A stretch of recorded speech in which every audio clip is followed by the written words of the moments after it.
visita, amém? Deus abençoe sua vida. Querido, esse texto que nós acabamos de ler, aqui em Atos,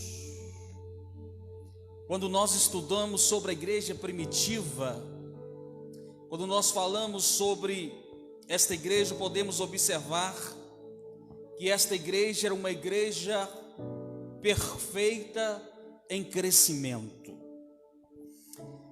E lembrando aqui que essa igreja, ela não tinha um canal de rádio nem de televisão.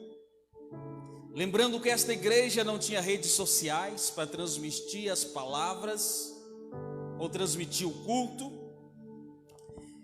Sabemos que não tinha nada via internet.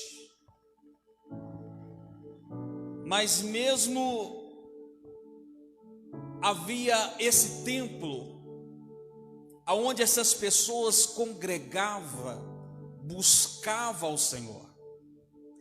Entendemos que este livro de Atos, quando nós lemos, trata dos primeiros anos da igreja de Cristo. A primeira igreja é constituída por Deus. Entendemos que logo quando nós lemos aos capítulos de Atos dos Apóstolos, que o seu escritor foi o Dr. Lucas. Lucas, o grande escritor desses livros, nós podemos observar que essa igreja, quando nós lemos, era totalmente direcionada pelo Espírito Santo de Deus. Era uma igreja que o Espírito Santo de Deus estava presente. Como identificar quando o Espírito Santo age, quando Deus está presente? Nós podemos entender que ao longo, quando nós lemos esse texto, ao longo de 2000 anos da história da igreja, nós podemos ver que tem surgido várias fórmulas de crescimentos. E entendemos que toda igreja que tenta imitar esta igreja primitiva, toda igreja que se espelha aplicando a mesma doutrina, a mesma comunhão, nós podemos ver que toda igreja se tornou uma igreja bem-sucedida, uma igreja de sucesso, porque esta igreja ela demonstrava princípios. Esta igreja nós vamos aprender que ela mostrava como temer ao Senhor, como depender do Senhor, como ter comunhão com os outros. Entendemos aqui que toda igreja que imita esta igreja primitiva, ela tem um crescimento sadio, ela tem um crescimento enraizado.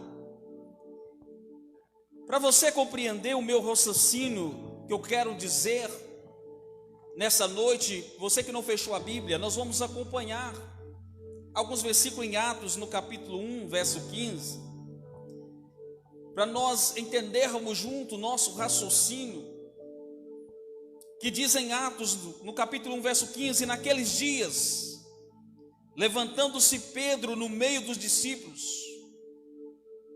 ora, a multidão junta era quase de 120 pessoas.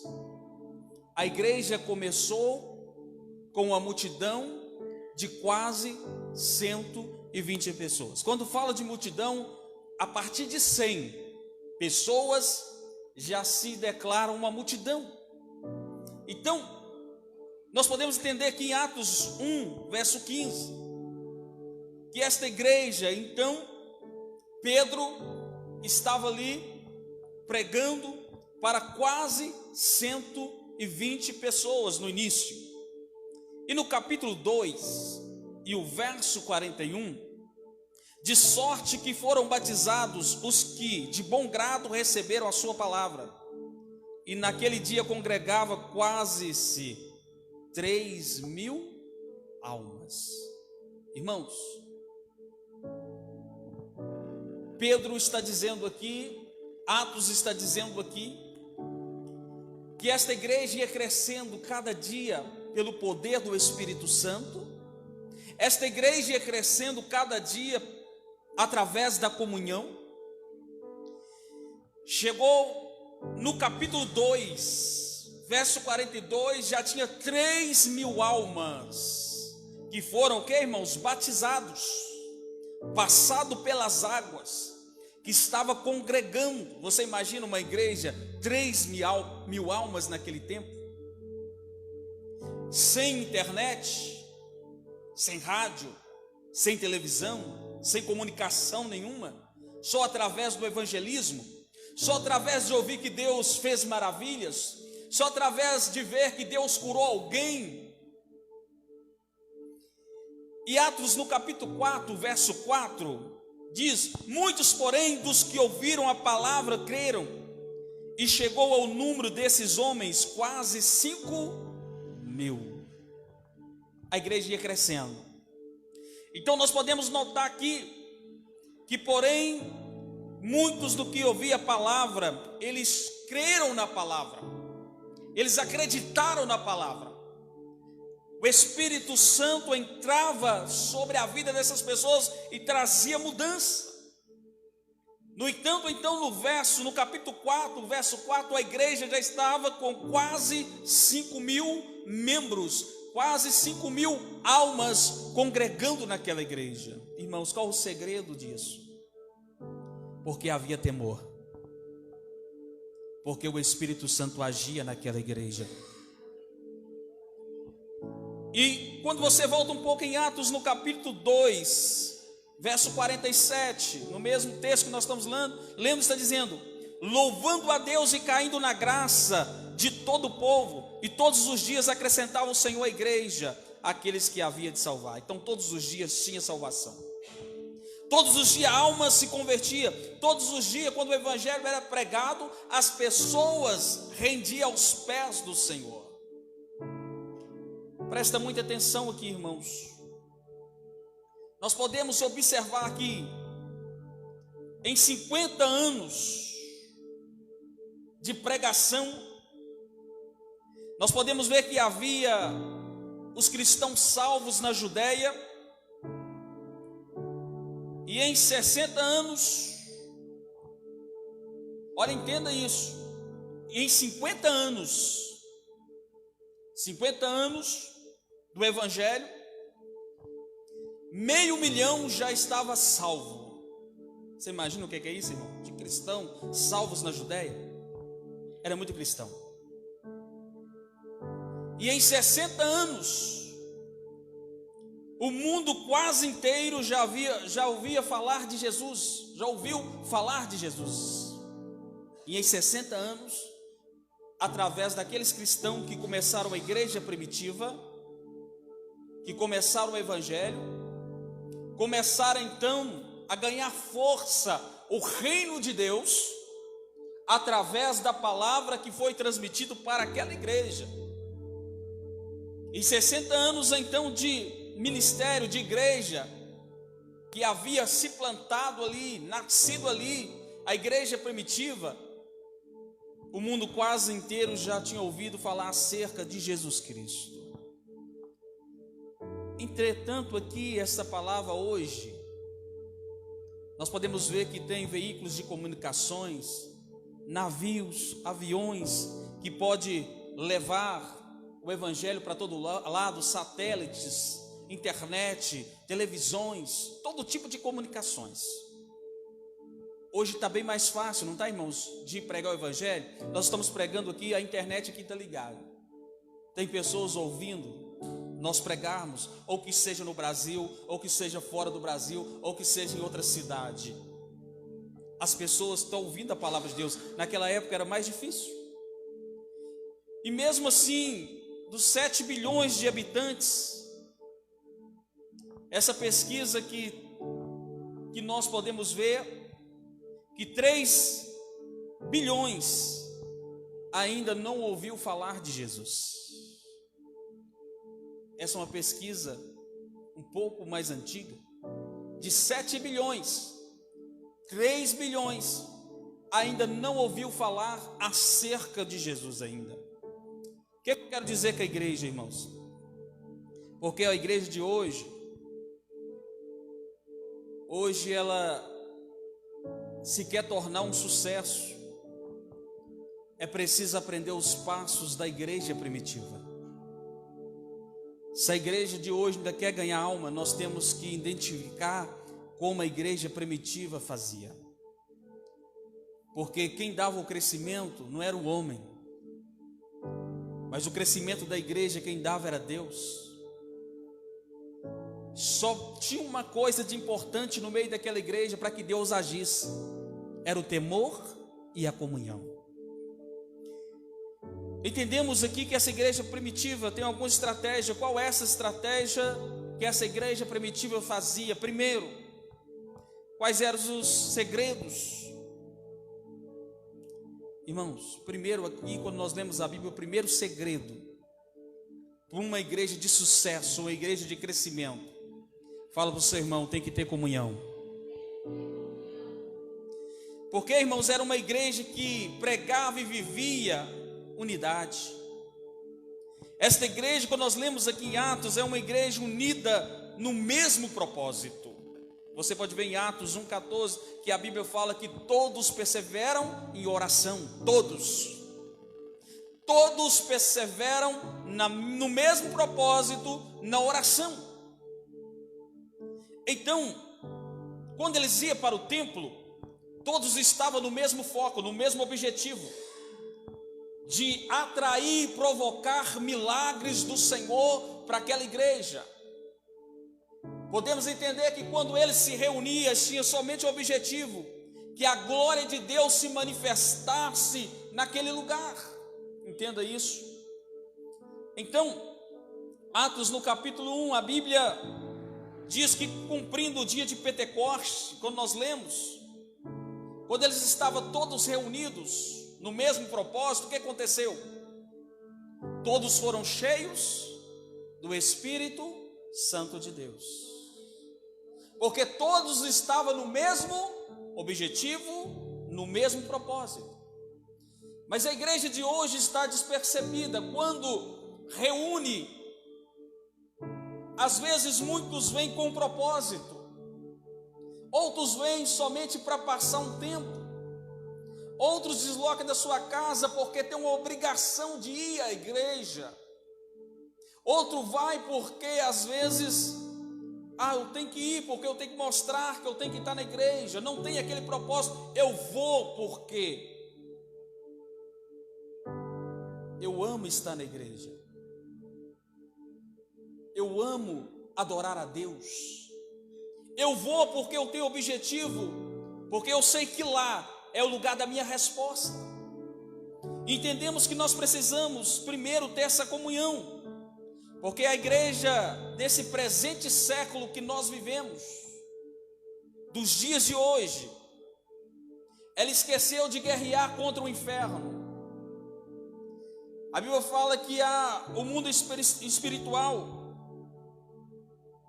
que nós estamos em guerra, a potestade, principados.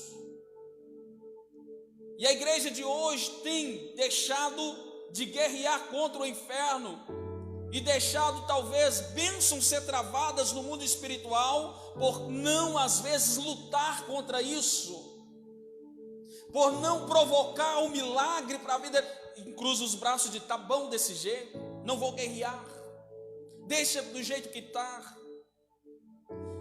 E podemos ver que estas igrejas tornaram em guerras religiosas, perdendo o foco daquilo que Deus tem para a igreja, o objetivo de Deus para a igreja, para ficar em guerras religiosas, em divisões.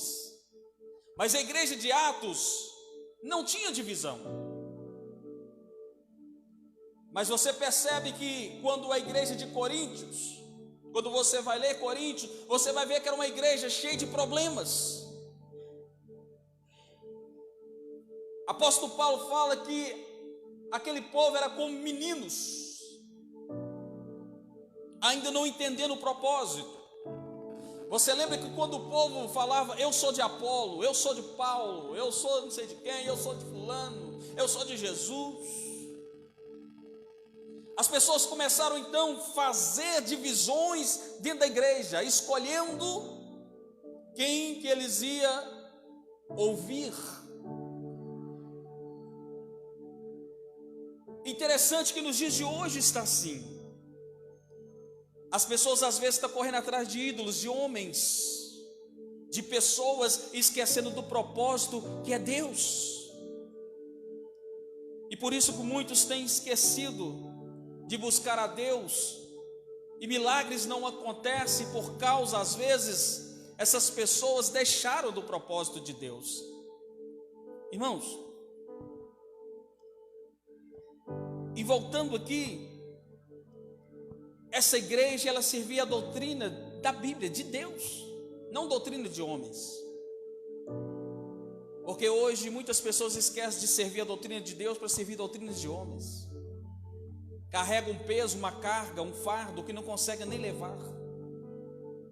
E muitos têm desviado, têm deixado, porque não está no propósito, não entendeu o propósito de Deus. E eu entendo que quando nós olhamos para essa palavra, pessoas, enquanto estar perdendo esse foco, essas pessoas estão agora dando mais passos para que o inferno possa prosseguir. Está fortalecendo o reino do inferno. E a igreja não foi chamada para isso. A igreja foi chamada para guerrear, irmãos. Pisar na cabeça da serpente, da potestade. Deus te levantou para isso. Irmãos, aí quando nós lemos esse texto no culto ágape que acontecia, esse culto era muito interessante. Esses irmãos se reuniam. Você já viu aquela junta panela? Cada um traz a sua panela, seu prato, a sua comida, e reunia e comia junto. Isso se tornava o que? A comunhão. A Bíblia fala que no partir do pão, eles repartiam o pão um com os outros, ninguém ficava sem comer. Ora, a comunhão desta igreja, isso chama, irmãos, confraternização.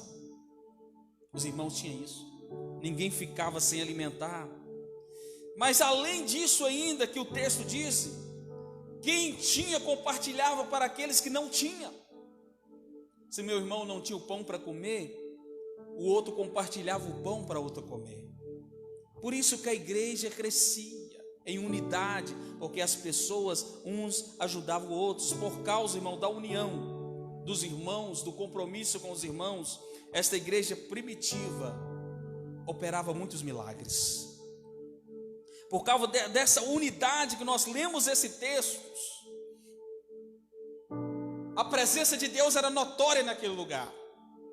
Você não vai ler nesse texto e vai ver, olha, é preciso um pregador fulano de tal vir nessa cruzada para acontecer milagre. Não tem nesse texto, não trazia ninguém de renome para uma cruzada. Não fazia cruzada. São eles que estavam ali reunidos, junto na comunhão, no foco. Os milagres aconteciam porque havia sinceridade e havia temor no coração daqueles que buscavam o Senhor. Hoje talvez vamos trazer fulano de tal que vai acontecer milagres. Vamos fazer uma cruzada e vamos chamar fulano. Não tinha isso, irmãos.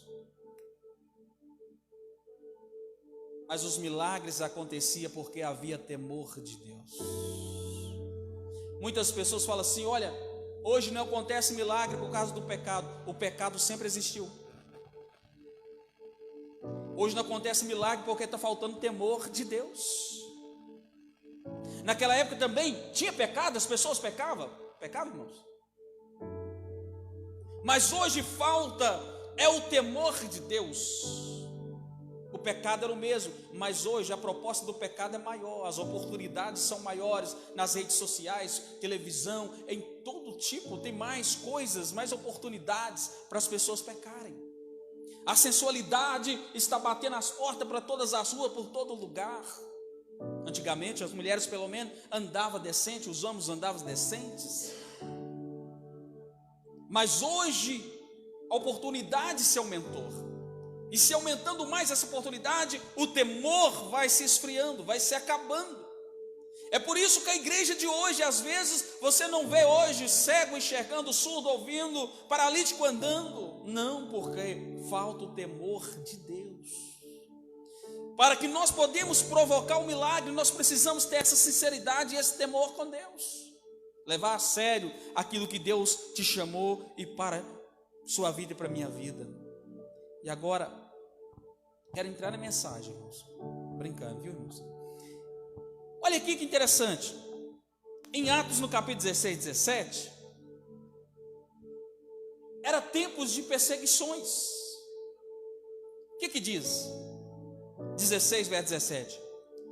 Está seguindo a Paulo e a nós.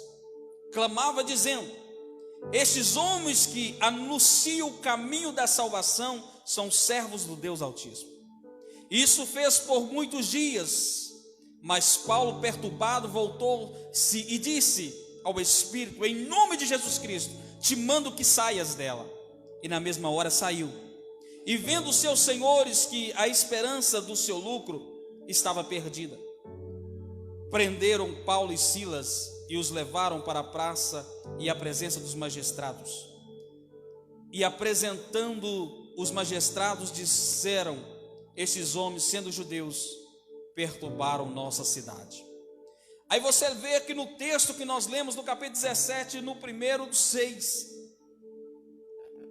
quando nós vemos, contudo, arrastando pelas praças, por causa de uma coisa, porque Paulo e Silas, todos os dias passava, e a mulher que tinha o dom de adivinhação, todo dia perturbava eles. Ali lá vai os servos do Deus Altíssimo. Mas o demônio não estava mentindo, eles eram servos de Deus mesmo, não era, irmãos? Mas uma verdade vinda da boca do demônio não tem verdade nenhuma. E Paulo e Silas então viu que eles estavam todos os dias zombando, debochando.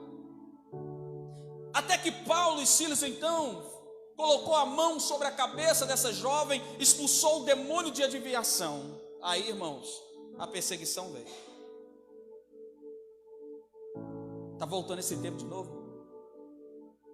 Agora tem lei, você não pode nem expulsar demônio mais. Em alguns lugares já tem até lei. E quando aconteceu esse fato, porque eles lucravam muito, tudo que aquela moça adivinhava, entrava dinheiro. E agora, quando o demônio foi expulso, ela não estava adivinhando mais não, nada. Ela não conseguia adivinhar nada, irmão. Sabe o que é nada? Agora, os patrões, os senhores dela, agora vendo, olha, que não estava entrando para mais nada, mandaram prender Paulo e Silas. Primeiro pegaram, arrastaram eles, colocaram eles nas praças públicas, na praça pública, bateram até cansar, na frente dos magistrados, que era na época os governadores. E depois que bateram até cansar, colocaram eles em um cárcere.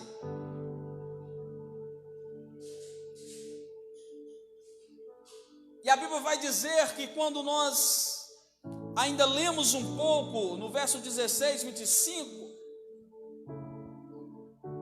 que eles estavam presos injustamente, porque ele foi usado para libertar uma jovem. E Atos 25, então, 16, 25, vai dizer que quando eles estavam ali dentro daquela cadeia, eles tinham um objetivo. Qual é esse objetivo? De provocar um grande milagre naquele lugar. Mesmo nessa perseguição, irmãos, você tem o poder de provocar um grande milagre na sua vida. Mesmo você olhando em cadeias, cercados por alguns desafios, por algumas lutas, você ainda pode provocar um milagre na sua vida.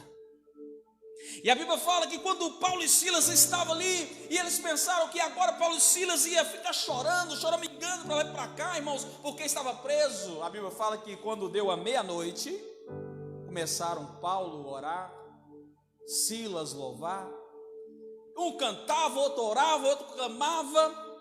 E a Bíblia fala que quando eles levantou esse clamor e começou a provocar o milagre, sabe o que acontece? Houve um grande terremoto. As bases tremeram. E a Bíblia fala que as cadeias foram quebradas, todas aquelas celas foram abertas. E o carcereiro assustado, querendo suicidar, porque, irmãos, se um preso fugisse, quem pagava era quem? O carcereiro, com a própria vida. E Paulo, olha, não faça isso.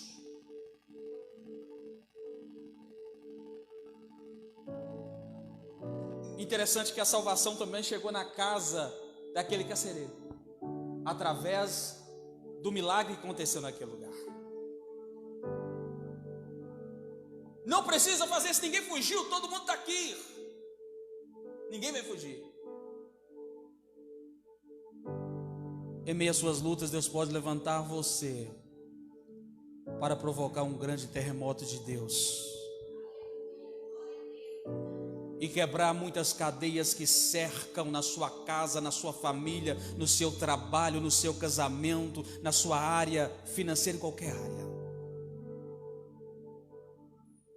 Servir a Deus não é um mar de rosa, não. A Bíblia fala que servir a Deus é padecer com Cristo nas aflições. Por mais que você vai ver um jardim bonito, flores, vai ter espinhos, vai ter desafios para você passar no caminho. Mas com Cristo, a Bíblia fala, é vencer ou vencer, não tem meio termo. E quando achava que estava acabado para Paulo e Silas, envergonhados na praça, apanhando na praça, zombado na praça, Deus resolve mostrar que Ele age, que Ele abre portas, que Deus move o sobrenatural. Talvez por você servir a Deus, muita humilhação, muita provação,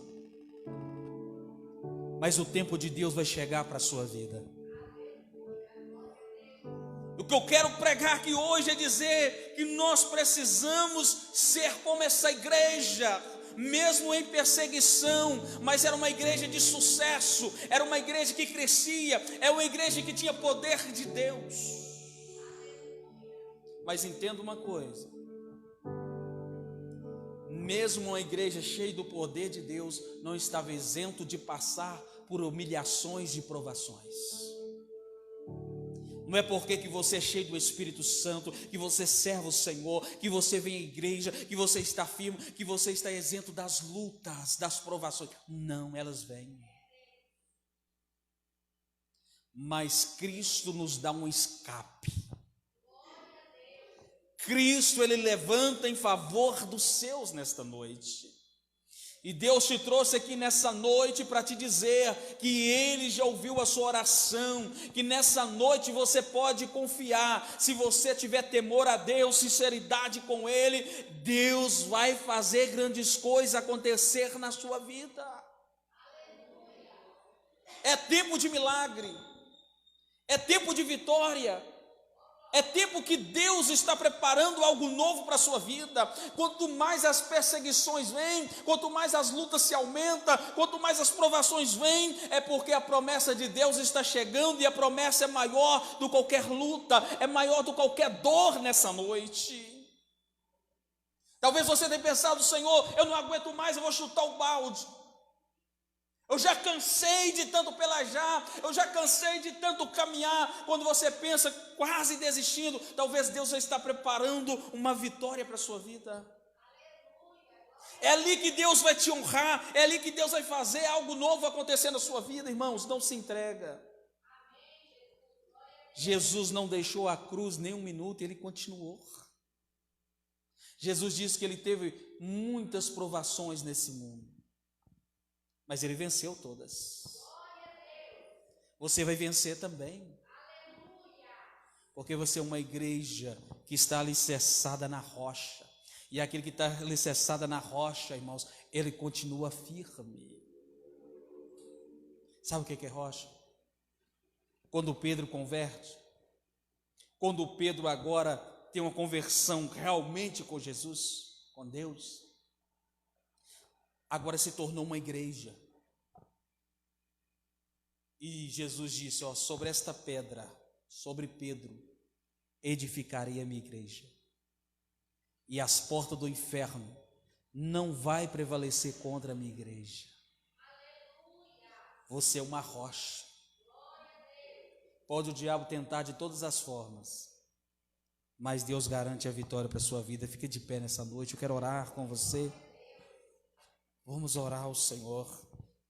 Vamos nessa noite clamar e pedir a Ele, em nome do Senhor Jesus Cristo, para que Ele manifesta o milagre dEle na nossa vida.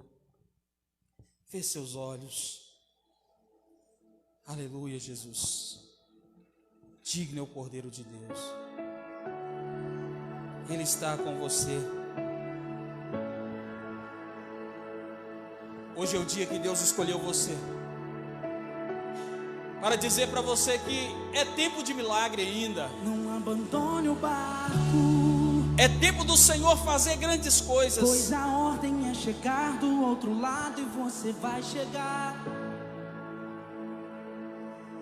Oh, aleluia. Deixa Deus falar com você. Não abandone o barco, pois esse teu deserto vai servir de testemunho para levantar alguém de novo. Ele vai restaurar alguém de novo. Você não vai parar nessa caminhada. Ressuscitar. Você vai continuar. Sonhos de alguém. Obrigado, de Jesus. novo. Obrigado, Pai, por cada um, Senhor, que saiu da sua casa. Eu quero profetizar nessa noite, ó Pai, a vitória. Oh, aleluia! Pois a ordem é chegar do outro lado e você vai chegar. Você não vai parar, você não vai parar. Hoje Ele te fortalece aqui nessa noite. Hoje Ele te fortalece nessa noite. Jesus, o Nazareno, e já dei ordem para acalmar o mar. Você não vai parar. Eu profetizo nessa noite portas se abrindo aqui. Eu profetizo nessa noite saúde. Eu profetizo nessa noite casamentos abençoados. Eu profetizo nessa noite empresas abençoadas. Abre as portas, Senhor, em favor da tua igreja. Eu profetizo também, Pai, esta igreja agora em crescimento. Que esta igreja, Pai, vem crescer, Pai.